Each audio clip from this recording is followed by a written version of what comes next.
정치권 인사들의 새벽잠을 설치게 한 헌정사상 초유의 야당 대표 구속영장 심사 결과는 기각, 돌아온 이재명 이렇게 주제를 잡았습니다. 자, 잠을 못 잤습니다. 새벽 2시 24분에 속보가 들어왔는데 두 분도 밤잠 설치셨죠? 예. 저는 속보 보고 예. 다시 잤어요. 아, 예. 이게 보고 꿈이구나 하고 다시 잤습니다. 믿기지 않았다는 네. 말씀이실까요? 아침에 다시 정신 차리기 힘들었습니다. 예. 박전 네, 의원님은요? 저도 이제 잠결에 봤는데 예. 딱 보자마자 정신이 번쩍 들더라고요. 예. 이제 기다리다 잠들었는데 그래도 저는 기각을 예상했던 한 사람으로서 예. 제 예상이 맞았다는 생각이 들어서 굉장히 기쁘기도 했습니다. 알겠습니다. 자, 자세한 내용 이제 분석해 볼 텐데, 자, 이재명 대표가 오늘 새벽 4시쯤에 이제 구치소 바깥으로 나왔습니다. 그 심사 들어갈 때, 법정 들어갈 때는 좀 고개를 숙이고 침묵하는 모습이었지만 기각 후의 모습은 전혀 달랐죠. 저희가 준비했습니다. 인권의 최후 보루라는 사실을 명징하게 증명해 주신 사법부에 깊은 감사의 말씀을 드립니다. 이제는 상대를 죽여 없애는 그런 전쟁이 아니라 진정한 의미의 정치로 되돌아가기를 바랍니다. 네, 사실 이제 단식이 끝난 지 그리 길지 않은 시간인데 일단 기각 결정이 났기 때문에 이 대표로서는 좀 힘이 나겠죠. 곧바로 당무에도 복귀를 할 것으로 보입니다. 그 예전에 박근혜 전 대통령이 그 대선 앞두고 피습 당했을 때 이제 깨어나자마자 대전은요 하고 물어서 화제가 됐었는데 이재명 대표는 보궐선거를 앞둔 강서를 이렇게 챙기고 있다고 해요. 강서가 총선의 전초전이다. 전국 선거니까 준비 열심히 해야 된다. 벌써부터 목소리를 크게 내고 있습니다. 그립을 더 강하게 쥐는 건가요? 그렇죠. 그리고 이제 기세를 좀 이어간다라고 보는 게 정확할 것 같은데요. 기각에 이어서 그렇죠. 선거까지. 예. 네, 어떻게 보면 정치적인 리더십을 다시 복원해가는 과정이기도 합니다. 예. 사실 사법 리스크가 굉장히 장기간 이재명 대표를 따라다니긴 했습니다만 사실 이번 구속영장 기각으로 인해서 이재명 대표의 사법 리스크가 어느 정도 일단락이 되었다라고 보는 시각도 있거든요. 예. 물론 구속영장이라는 것이 유무죄를 판가름하는 중요한 잣대는 아닙니다만 네. 그럼에도 불구하고 검찰이 무리하게 이재명 대표를 집어넣으려고 했다. 이런 생각을 하시는 분들이 분명히 있을 거기 때문에 이재명 대표로서는 이번 재판부의 이 기각 판단이라는 것이 이재명 대표에게 어떻게 보면 엔진 같은 역할을 해주는 거죠. 앞으로 더 나아갈 수 있게. 네. 그래서 강서구청장 보궐선거 치르고 총선까지 성공적으로 치른다면 그 다음 대권까지는 사실 문제가 없지 않겠나 이런 예. 생각도 있지 않을까 싶습니다. 기각의 기세를 몰아간다 이런 분석을 해주셨는데 자, 어제 영장 판사 고민이 많았겠죠. 역대 두 번째로 긴 심사 시간이었다고 하는데 그 기각 사유가 한 900자에 가깝습니다. 이례적으로 긴 사유를 밝혔는데 저희가 주요 내용만 간단하게 정리를 했고요. 자, 왜 이렇게 긴 사유를 밝혔을까요? 또 주목할 부분 뭐가 있을까요? 저는 우선 이재명 대표가 나오자마자 강서를 챙기는 것은 또 예. 비명계에 대한 또 하나의 경고와 메시지라고 생각합니다. 예. 왜냐하면 진교원 후보 이재명 대표가 바로 공천하지 않았습니까? 예. 그 전까지만 해도 11명의 후보가 4차례에 거쳐서 공정한 경선 과정을 거치고 있었는데 네. 그런데 뜬금없이 이재명 대표가 데려온 후보 입당시키자마자 3일도 안 돼서 공천을 바로 준 거예요. 예. 저는 이게 바로 옥중 공천의 하나의 표상이 될 수 있다고 봤는데 네. 그것처럼 나 건재하다 내가 공천한 사람 끝까지 지킬 것이다 라고 네. 하는 메시지는 이게 강서 국민에 대한 메시지가 아니고 비명들에 대한 메시지예요. 경고다? 네, 나 예. 살아있다. 너희들 잘 봐라 라고 예. 하는 것 같고요.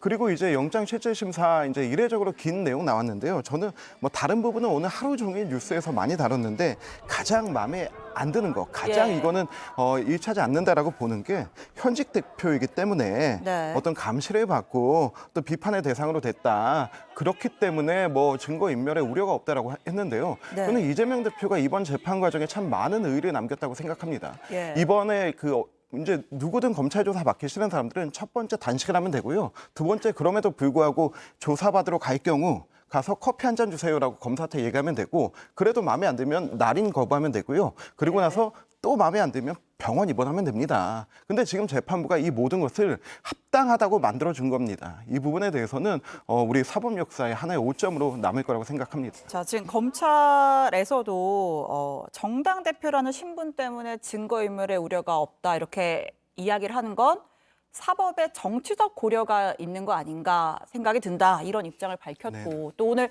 이원석 검찰총장이 법원과 검찰의 판단에 상당한 견해차가 있다라고 이야기를 했습니다. 검찰의 주장은 사법에 정치적 고려가 있었던 거 아닌지 의심된다 이런 건데 어떻게 보십니까, 박 전 의원님? 일단 검찰이 저렇게 길길이 날뛰고 예. 여러 가지 입장을 공격적으로 내놓는 것은 패자의 변명이다라고 생각합니다. 검찰 입장에서는 뭐 본인들이 가장 자신이 있다라고 생각했을 수 있겠죠. 본인들이 네. 옳다라고 생각할 수 있습니다. 하지만 분명한 것은 영장을 청구하는 거는 검찰의 권한이 있을지 몰라도 예. 그게 적법하냐 아니냐 또는 인용되냐 기각되냐 이 판단은 판사가 하는 겁니다. 판사의 권한은 왜 존중하지 않는 거죠. 그리고 여기서 정치적인 고려 이렇게 이야기를 하는 것은 사실 심각하게 사법부를 모독하는 행위라고 생각을 합니다. 그럼 저는 검찰에 이렇게 묻고 싶어요.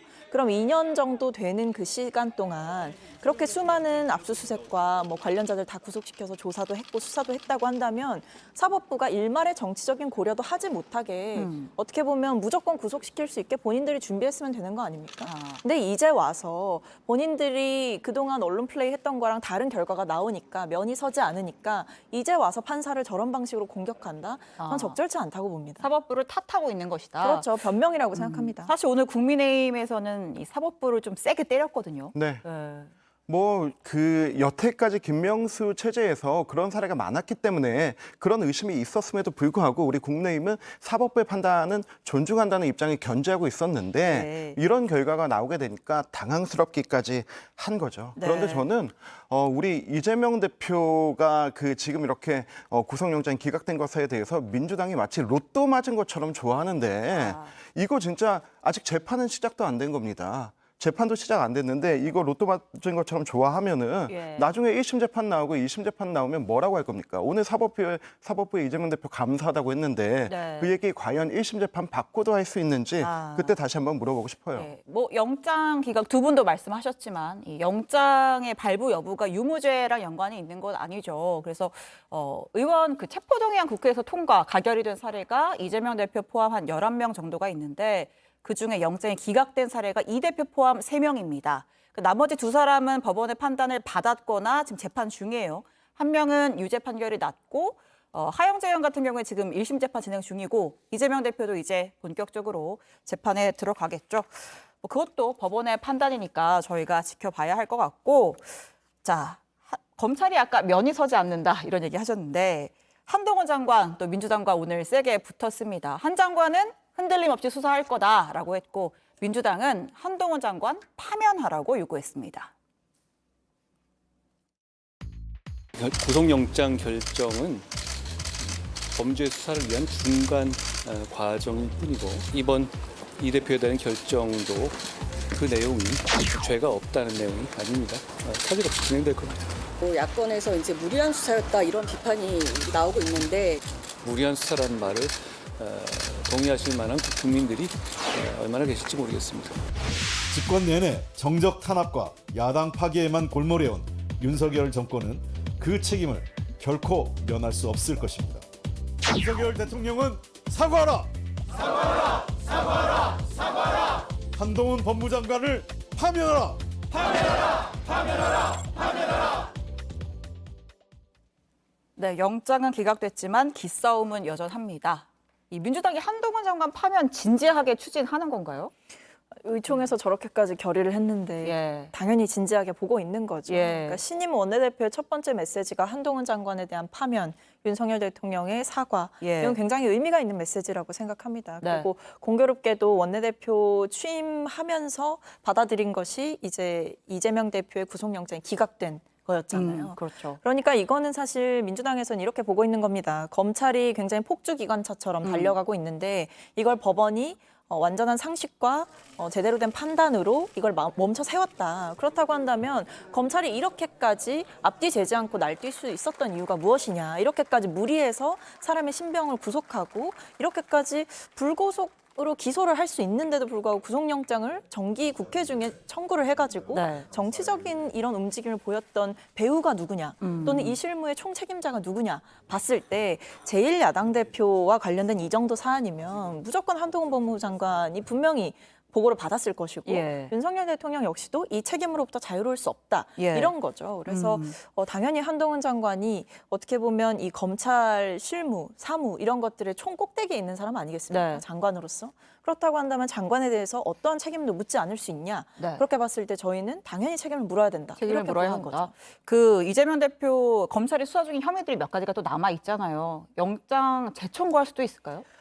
저는 근데 검찰이 이 정도 망신 당했으면 또 하기 힘들 거다 생각합니다. 왜냐하면 검찰이 이번 구속영장 청구하면서 언론에다 대고 했던 얘기들이 많아요. 예. 뭐 구속의 사유가 차고 넘친다, 증거는 차고 넘친다 이런 자신감 있는 발언들을 굉장히 많이 했는데 결과가 기각이었습니다. 예. 사실 백현동 건 단독으로도 청구할 수 있었는데 두 가지 병합해서 청구했잖아요. 네. 이런 것만 봐도 검찰도 좀 불안했던 것 같아요. 그럼에도 밀어붙였는데 이런 결과가 나왔다고 한다면 앞으로 남은 건은 더 그렇게 하기가 어렵겠죠.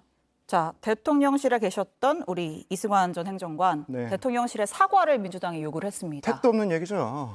그런 사과였으면 단식하셨을 때 뭐 하셨겠죠. 근데 지금 민주당이 지금 본인들도 먹히지 않을 거라고 생각하고 대통령의 사과와 한동훈 장관의 파면을 요구하고 있는데요. 이렇게 지금 강성으로 나오는 이유는 하나입니다. 새벽과 아침까지는 좋아했는데 예. 이러고 나서 보니까 당이 흔들릴 수 있다라고 하는 위기감이 있는 거예요.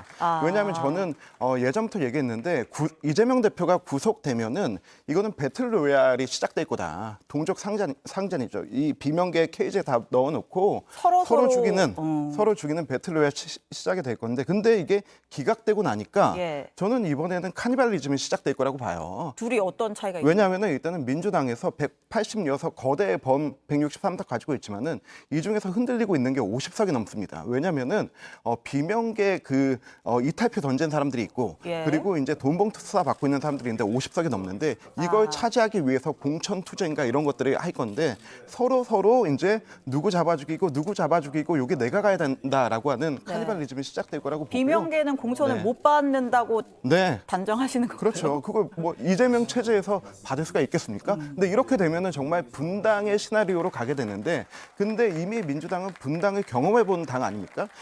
만약에 한 30명, 40명 정도가 분당에서 나가게 되면요. 정당에 내려오면 정당 보조금이 확 줄어듭니다. 그리고 본청에서 쓰고 있는 당대표 체도 잘라줘야 됩니다. 그리고 상임위 위원장까지 다 잘라줘야 되거든요. 예. 근데 민주당이 저는 이런 것들을 감당하기에는 감당해서 총선까지 가기에는 굉장히 불안하다고 생각해요. 예. 그래서 이 내부 결집하기 위해서 가장 센 대통령 사과해라, 한동훈 장관 파면해라 이런 무리수 카드를 막 던지고 있다고 봅니다. 내부 결집용 카드다. 네네. 네, 실제로 그러니까 답을 원하는 건 불가능하다고 택도 볼 없죠. 것이다. 예. 자, 국민의힘도 근데 많이 놀란 것 같아요. 오늘 뭐 민주당은 뭐 일단은 환호를 했고 국민의힘은 원래 오늘 아침에 그 추석 인사하기로 했었는데 그 취소시키고 긴급 의총을 열었단 말이죠. 물론 이제 오후에 다시 이제 서울역 가서 인사를 하긴 했습니다만 그러니까 당황하다 보니까 일단 모여봐라라고 한 건데 어떻습니까? 당 분위기는? 이게 의원들을 다 이렇게 모은 거는 어떤 예. 그 당의 이제 중론을 모아야 되는 건데 예. 예상치 못한 결과다 보니까 네. 이제 의원들이 전국 당원들과 또 전국 국민들과 소통하는 가장 중요한 창구 아닙니까? 예. 그래서 이 부분에 대해서는 우린 이런 입장을 가지고 있고 앞으로 이렇게 전개될 것이다. 네. 그런 중론을 마친 거고요. 그리고 예. 그 명절 인사는 취소한 게 아니고 뒤로 연기해서 연기. 정상적으로 잘 진행이 됐습니다. 네. 저 이 부분에 대해서 그 입법부, 사법부, 행정부 3건이 엄연하게 분립돼 있는데 뭐 여기에 대해서 우리가 투쟁하자, 단식하자 이게 아니고요. 예. 이 상황은 어떻게 받아들이고 해석하고 어떻게 알려야 되는가 단지 거기에 대한 중론을 모은 것이다. 네. 그 정도로 봅니다. 자, 오늘 의총에서 나온 이야기도 저희가 짧게 준비를 했어요. 자, 김기현 대표와 윤재혁 원내대표 이야기도 들어보겠습니다. 있을 수 없는 일이 벌어졌습니다. 법치의 비상사태라고 해도 과언이 아닐 것입니다. 이런 식으로 판단한다면 조폭의 두목이나 마피아의 보수는 영구히 처벌받지 않게 될 것입니다. 누가 보더라도 제1야당의 당대표라는 이유로 전혀 다른 잣대와 기준으로 구속 여부를 판단한 것입니다.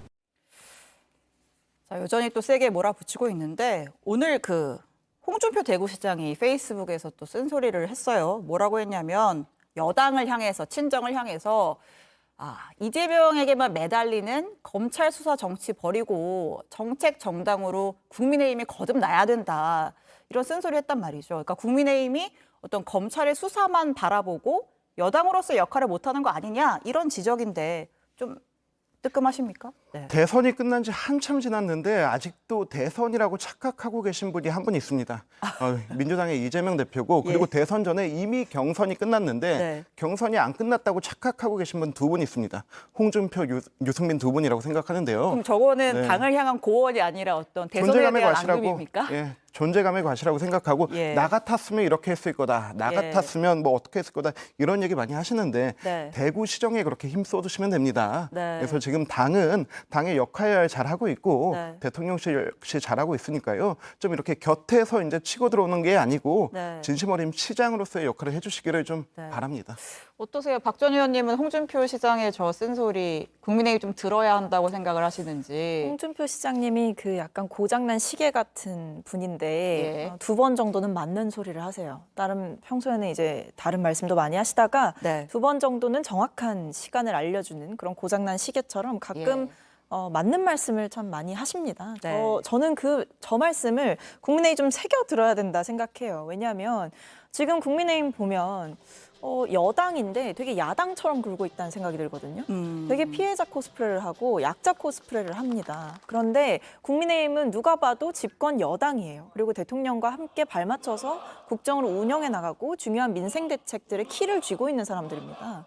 근데 여기에 대해서 뭔가 국민의힘이 힘쓴다라는 느낌보다는 보십시오. 이재명 대표 단식할 때 조롱하는 논평 내고요. 국민의힘 당대표가 나서가지고 뭐 관종 DNA 이렇게 하시면서 찾아오지도 않으셨어요. 여야 협치까지는 제가 바라지도 않는데요. 적어도 민생 대책이나 이런 부분에 대해서 좀 더 힘을 쓰기보다는 오로지 민주당을 공격하는 데에만 초점을 맞추고 계시다. 지금도 마찬가지입니다. 지금 여당이 그것도 보수 정당이 나서서 재판부, 사법부를 공격하는 게 예. 말이 되지 않는다고 생각을 해요. 근데 항상 보면 국민의힘 인사분들이 자꾸만 판사가 뭐 특정 연구회에 소속돼 있다, 또 네. 특정 성향을 가지고 있다 이런 식으로 공격을 하신단 말이죠. 이거 고질병인 것 같습니다. 그래서 저는 지금 추석 뭐 인사도 뭐 연기해서 정상적으로 치렀다고는 하시는데 추석 앞두고 밥상머리 민심 또는 장바구니 물가 이런 것 때문에 근심하고 있을 국민들께 이재명 대표 욕하는 거 말고 다른 대안, 민생 정책에 대한 대안을 들고 오셔라 이런 말씀 드리고 싶습니다. 저희 약자 코스프레 한다고 하셨는데 저희 약자 맞습니다. 최소한 여의도 안에서는 엄청난 약자입니다. 우리 그 이재명 대표 단식할 때 뭐 여당과 정부의 핍박이라고 하셨는데 그날 아침에 이태원 특별법 자기들끼리 다 처리하고 가셨잖아요. 우리 막을 수도 없었습니다. 예. 이 기울어진 국회에서의 기울어진 운동장 이것을 바로 잡아야 된다고 생각하고요. 예. 그것을 위해서 부단히 노력하고 있는 것입니다. 그리고 뭐 이재명 대표 단식 때 왜 찾아가지 않았냐라고 하는데 그때 우리가 찾아갔으면 단식 그만뒀을 겁니까? 아니지 않습니까? 예, 어차피 단식의 목적 자체가 방탄이었는데 그것을 위해서 한 단식을 가지고 왜 오지 않았냐라고 하는 거는 상황에 맞지 않는 거죠. 알겠습니다. 자, 민주당 얘기도 좀 이제 이어가 볼게요. 민주당이 오랜만에 웃음꽃이 피었습니다. 오늘 그 의총장 보니까요, 뭐 홍익표 원내대표랑 막 악수 이제 나누고 막 보면 사진 보면은 막 끌어안기도 하고요. 뭐 박병석 의원 뭐 뒤에서 활짝 뒤에 우원식 의원도 활짝 웃고 있고. 그러니까 이제 원내대표 선거에 앙금 같은 것도 없는 거죠. 일단 다 같이 기분 좋고 제가 영상을 보니까 아예 그 한준호 의원이 사회에 맡아서 우리 박수 치고 시작합시다 이러면서 의총을 박수를 치고 시작을 했고요. 자, 그리고 귀성길 인사도 갔습니다. 보면 손 이렇게 번쩍 들고 굉장히 당당한 모습으로 또 시민들을 만나는 모습입니다. 자, 반면에 모두가 평화롭지는 않은 것 같습니다. 왜냐, 이제 그 소위 말하는 해당 행위, 가결 투표자 색출하겠다 계속 이어가고 있기 때문이죠. 들어보겠습니다.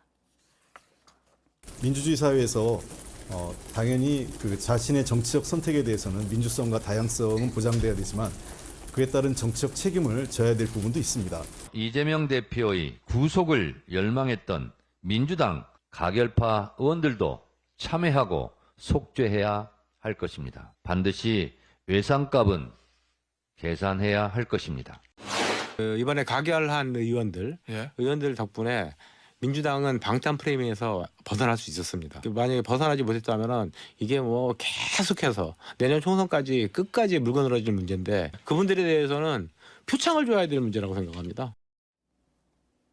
네, 정청래 최고위원은 외상값 계산 받겠다라고 했고 비명계 이원욱 의원은 표창을 줄 일이다라고 했는데 본격적으로 색출 작업을 이어가는 건지 저는 이재명 대표가 딱 나서서 뭔가 우리 뭐 당 통합하자 이런 메시지를 낼 수도 있지 않을까. 이런 네, 생각도 저는 충분히 가능성이 있다고 봐요. 어. 왜냐하면 어제 이제 기각 판결을 받고 나오셔서 하셨던 말씀을 통합의 메시지로 이제 인식하는 분들도 꽤나 많았고. 예. 그러니까 제가 봤을 때 이 중요한 국면이 하나 있는 것이 강서구청장 보궐선거가 있지 않습니까? 예. 근데 이거를 지금 이재명 대표께서는 거의 대선의 전초전 또는 총선의 전초전 이렇게 보고 계신 것 같아요. 그래서 우리가 힘을 합쳐서 이 선거에서 이겨야 된다. 이거 하나로 당이 일단 뭉칠 수 있는 계기가 있고 그 이전에 기각 판단을 받음으로써 이재명 대표의 리더십이 재건될 수 있는 계기가 마련이 됐잖아요. 그렇기 때문에 아까 제가 기세를 몰아서 쭉 예. 이어간다라고 네. 말씀을 드렸는데 그런 점에서 당도 뭐 보궐선거를 치르면서 그리고 다가오는 총선 국면을 맞이하면서 우리가 정말 윤석열 정부를 제대로 견제하고 이기기 위해서는 하나라도 더 승리하는 지역구를 만들어야 되고 예. 이 선거에서 분명히 우리가 우위를 점해야 된다 이런 생각이 있을 겁니다. 네. 그래서 이게 마냥 뭐 누군가와의 친소관계, 뭐 누가 얼마나 나에게 좋은 말을 해주는지 이런 거에 따라서 판단을 할 수가 없는 거고요. 총선은 결국에 후보들의 경쟁력 그리고 우리 안에서 분열을 하지 않는 길 이런 것들을 종합적으로 고려하다 보면 당연히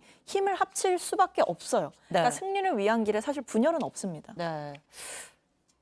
웃으시는데 왜 웃으시나요? 어제 민주당 원내대표 선거 있었죠. 예. 정견 발표 비공개로 했죠. 예. 우리 앵커님 국회에 계시면서 원내대표 선거 정견 발표 비공개 보셨어요? 사실은 원내대표 전견 발표는 공개로 하죠. 그럼요. 예. 이거는 공개로 할 수밖에 없습니다. 예. 내가 이 원내와 이 당을 어떻게 이끌 것인가의 비전을 보이고 치열하게 토론하고 의원들의 판단을 받는 건데 저는 비공개 문이 닫히고 과연 무슨 얘기가 나왔을까가 궁금해요. 이재명 대표 어떻게 지킬 것인가에 대한 전 충성 맹세가 있었다고 봅니다. 예. 그럼 그 안에 있었던 비명계 의원들 과연 무슨 생각했을까요? 비명계 의원들 지금 위로부터 그리고 아래로부터의 모든 협박을 다 받고 있습니다. 위로는 정청래 최고 또 오늘 아침에 안민석 의원 얘기 들어보면 워딩이 이거예요. 회개해라. 속죄해라. 예. 무슨 이재명 대표가 예수님이에요? 아니잖아요. 근데 마치 단식에서 부활한 것처럼 이제 너희 속죄하고 회개해라 하는 그 얘기 자체가 잘못된 것이고 네. 그리고 밑에서는 개딸들이 사무실 방문해서 난리치고 그리고 공천 경쟁자들이 너 나가라 하고 이재명과 같이 찍은 사진 찍어 올리고 하는 이 압박은 굉장한 정치적 압박입니다. 근데 지금 저는 당 지도부와 그리고 이제 강성 팬덤들이 그 모든 거를 압박해서 들어가면서 통합을 얘기한다? 이건 택도 없는 얘기라고 봅니다. 근데 뭐 어제 정견 발표라든지 꽃다발 증정식 이런 걸 비공개로 한 거는 예. 아무래도 대표께서 지금 몇 시간이 넘게 영장 실질 심사 받고 있는데 우리끼리 잔치할 수 없다. 특수한 이런 상황이었다. 특수한 상황을 반영한 걸로 보이고요. 예. 그리고 당연히 뭐 충성맹세라고 말씀하셨는데 선출된 당대표랑 같이 당을 잘 이끌어 나가겠다 하는 게 어떻게 충성맹세입니까? 저희는 그렇게 당원들에 의해서 적법하게 선출된 당대표 국민의힘처럼 마음대로 몰아낼 리 없다라는 말씀 드리면서 저희는 당연한 말씀을 했던 거다 이렇게 말씀드리겠습니다. 네. 자, 두 분의 열띤 토론과 분석 오늘 들어봤는데 뭐 이재명 대표 이제 당무 복귀할 거고 또 국민의힘도 새로운 움직임 보여주겠죠. 네. 자, 좀 기다려 보겠습니다.